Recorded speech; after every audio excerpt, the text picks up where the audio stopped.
कोल्हापुरातील संयुक्त जुना बुधवार पेठ सेवाभावी संस्थेतर्फे दरवर्षी पारंपरिक शिवजयंती उत्सवाचं आयोजन करण्यात येतं। रविवारी सायंकाळी या उत्सवाची सुरुवात शिवमूर्ती प्रतिष्ठापनेसह शिवराज्याभिषेक सोहळा सादरीकरणानं करण्यात आली। छत्रपती शिवरायांवरील विविध प्रसंग सादर करत या कलाकारांनी उपस्थितांची दाद मिळवली। यानिमित्त तोरसकर चौकात 26 फूट उंच आणि 42 फूट रुंद अशा किल्ल्याची प्रतिकृती उभारण्यात आली आहे। संस्थेच्या प्रमुख पदाधिकाऱ्यांच्या हस्ते शिवमूर्तीचं पूजन करण्यात आलं। यावेळी महाराष्ट्र गर्जना ढोल ताशा पथकाच्या गजरासह जय भवानी जय शिवाजी हर हर महादेव या जयघोषानं सारा परिसर दणाणून गेला। पारंपरिक वेशभूषेत मोठ्या संख्येनं नागरिक यामध्ये सहभागी झाले होते। शिवरायांच्या वेशभूषेत सहभागी झालेल्या बाल शिवाजीनं सर्वांचं लक्ष वेधून घेतलं। यावेळी जोरदार आतषबाजीसह मर्दानी खेळांचं सुद्धा सादरीकरण करण्यात आलं।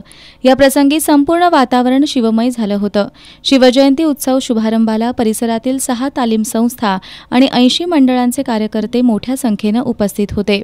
हा उत्सव 10 मे अखेर सुरू राहणार असून या दरम्यान नृत्याविष्कार, सोंगी भजन, मोटरसायकल रॅली, शाहिरी पोवाडा, शिवजन्मकाळ सोहळा, शिवचरित्र व्याख्यान, वेशभूषा स्पर्धा आदी कार्यक्रमाचं आयोजन करण्यात आलंय। 10 मेला सोहळ्याची सांगता मिरवणुकीनं होणार आहे।